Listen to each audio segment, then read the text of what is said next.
Закрытое совещание в Москве, переговоры и заявление об объявлении войны.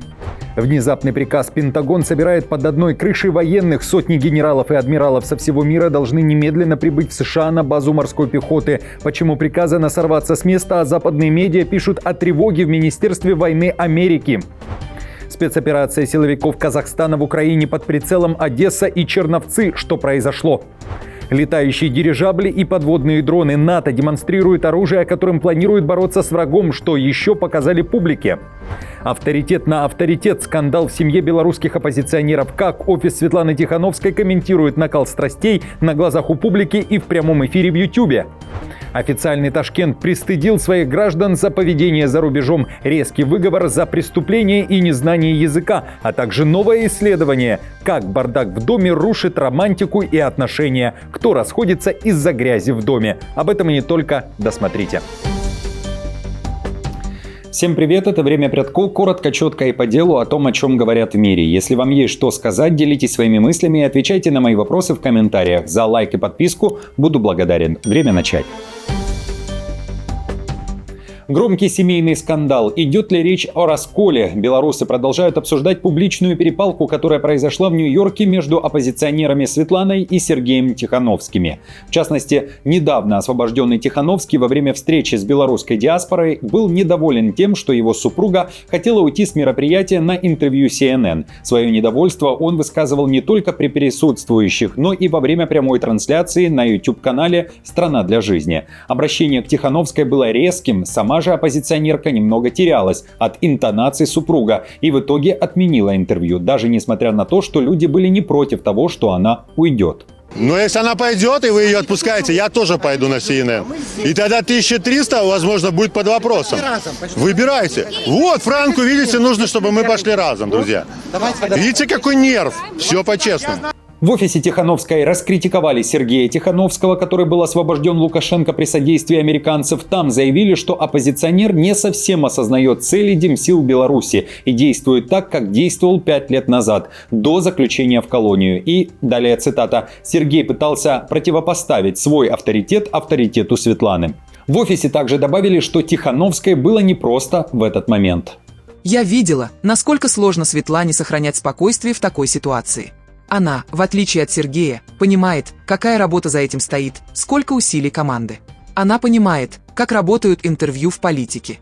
И она понимала, насколько некрасиво все это выглядит в прямом эфире. Ей, в отличие от нас, было в том числе больно за близкого человека, который продемонстрировал не лучшие свои качества.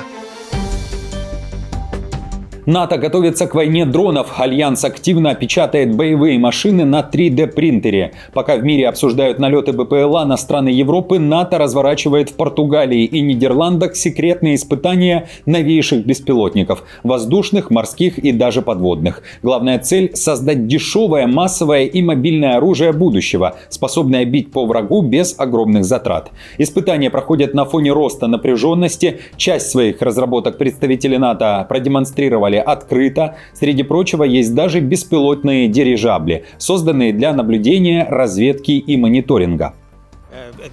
Вы видели инцидент в Польше. Приходится отправлять очень дорогие истребители против дешевых воздушных дронов. И в морской сфере то же самое. С помощью дешевых технологий, таких как 3D-печать, мы можем создавать очень недорогие надводные или другие устройства, чтобы минимизировать воздействие на нашу экономику. Тревога распространяется по Европе. В высоких кабинетах пытаются разгадать тактику Трампа. Сменив риторику по Украине и заявив, что ВСУ могут выйти на границы 1991 года с помощью ЕС и НАТО и пойти даже дальше, американский президент, похоже, выстраивает стратегию ухода от ответственности и собирается обвинить в провале в Украине Европу. Об этом пишет Financial Times. Авторы материала считают, что Вашингтон сигнализирует: «Война теперь ваша проблема». Это начало игры в перекладывании вины, сказал один из чиновников о резкой смене позиции Трампа.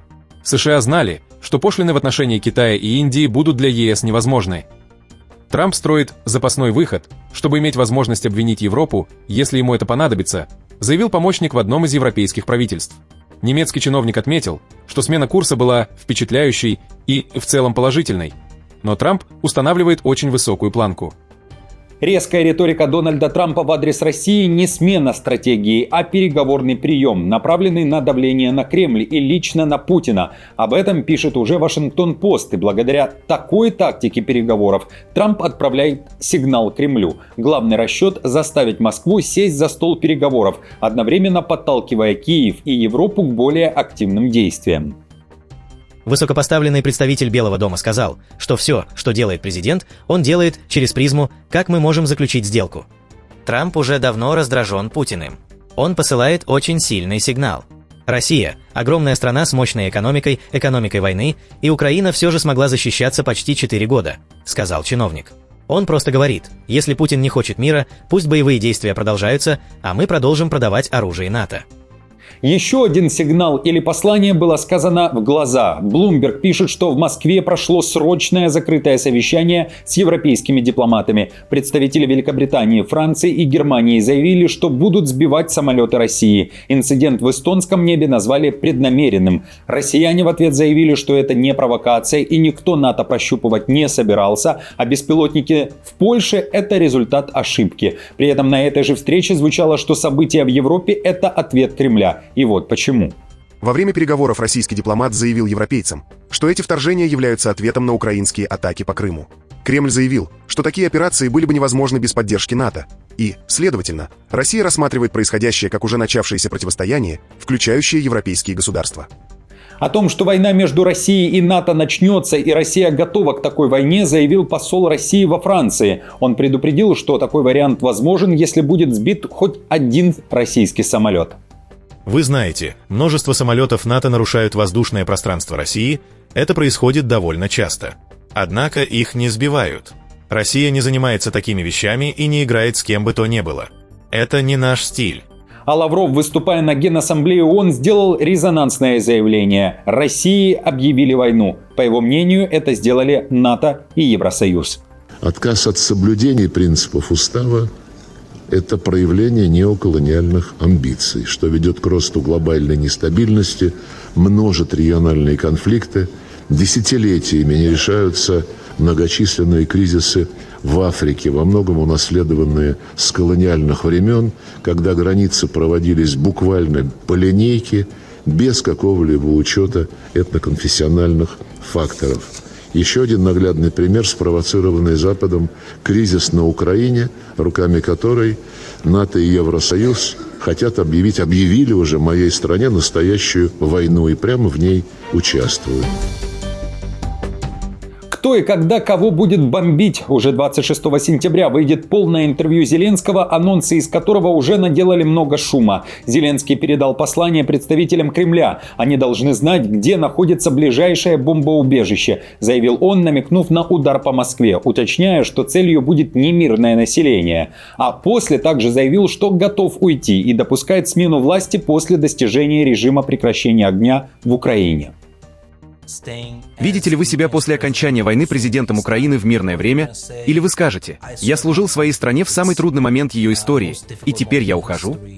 Если мы закончим войну с русскими, да, я готов не баллотироваться, потому что это не моя цель. Выборы. Я очень хотел в очень трудный период времени быть со своей страной.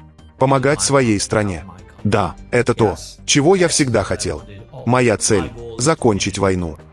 Напомню, что ранее социологические опросы показывали, что если бы выборы состоялись и Зеленский не отказался бы баллотироваться, то он мог бы оказаться на втором месте, а его главным соперником мог бы стать бывший главком ВСУ Валерий Залужный, если бы он также решил податься в президенты. Отмечу, что Залужный ни разу не дал четкого ответа, готов ли идти в президенты, а Зеленский теперь уверяет, что не пойдет, если война будет завершена. Хотя буквально на днях издание «Политика» писало, что Зеленский все же готов бороться за второй срок. Каковы ваши мысли по этому поводу и кто же может действительно стать следующим президентом? Зрители из Украины, каков ваш взгляд? Поделитесь, пожалуйста, мнением в комментариях. Друзья, ну и традиционно прошу сейчас вас поддержать меня лайком, а также подпиской. А я продолжаю. Внезапный приказ и тайна покрытая мраком. США собирают генералов под одним флагом. Пентагон вызвал сотни командиров на секретное совещание. В американском министерстве войны нешуточное напряжение. Министр обороны США Пит Хексет неожиданно приказал генералам и адмиралам со всего мира срочно прибыть на базу морской пехоты в Вирджинии. Об этом пишет Вашингтон-Пост. Приказ без повестки и объяснений. Даже высшее военное руководство не знает, что именно произойдет. Собрать почти всех командующих американской армии, флота, ВВС и морской пехоты из Европы, Ближнего Востока и Азии в одном месте и без объяснений. Такого не помнит никто, уточняют автор материала, ссылаясь на источники, которые выражают беспокойство. Никто не понимает, что происходит. Одни говорят о возможной смене глобальной военной стратегии, другие о грядущей масштабной чистке командного состава. И для этого есть основания. С начала года команда Трампа проводит беспрецедентную кадровую зачистку среди военных. По словам более десятка осведомленных источников, это чрезвычайно редкое распоряжение было направлено практически всем старшим военным командирам по всему миру. Приказ был отдан в начале этой недели, на фоне угрозы остановки работы правительства, и спустя несколько месяцев после того, как команда Хексета в Пентагоне объявила о планах масштабной реорганизации высшего командования армии. В Узбекистане пристыдили своих же граждан, которые уезжают за рубеж и нарушают законы тех стран, которые их приютили и дали работу. Начальник управления по гражданству, легализации и другим консульским действиям Департамента консульско-правовых дел МИД Мунира Низамова заявила, что поведение некоторых мигрантов позорит Узбекистан и бьет по его репутации. Проблемы часто начинаются с банального незнания языка, визовых правил, законов и трудовых требований. Но все куда серьезнее. Часть граждан сознательно идет на преступления. По данным из России, ситуация тревожная. 60% узбекистанцев осуждены за незаконный оборот запрещенных веществ, 12% за преступления против личности, 5% за тяжкие телесные, 4% за кражи и 3% за мошенничество. Остальные за контрабанду и прочие нарушения. Эти действия создают серьезные проблемы. У нас есть поговорка: один человек может опозорить весь народ. Или, как говорится в пословице, это создает плохую репутацию. Когда наши граждане уезжают за границу, они, выходя за рамки дозволенного, совершают незаконные действия. Например, в стране пребывания могут быть свои традиции и законы, которые необходимо уважать и соблюдать. Но обращают ли они на это внимание? Например, в России совершаются преступления, в том числе тяжкие, включая незаконный оборот запрещенных веществ и другие преступления.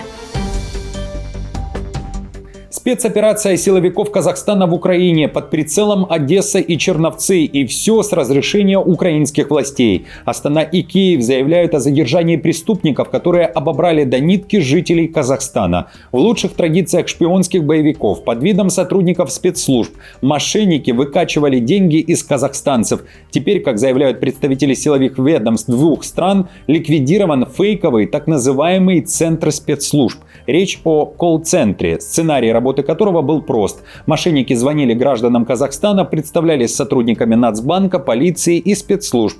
Людей запугивали подозрительными транзакциями и финансированием незаконной деятельности. Грозили уголовной ответственностью и вынуждали брать кредиты, продавать имущество и переводить деньги на указанные счета.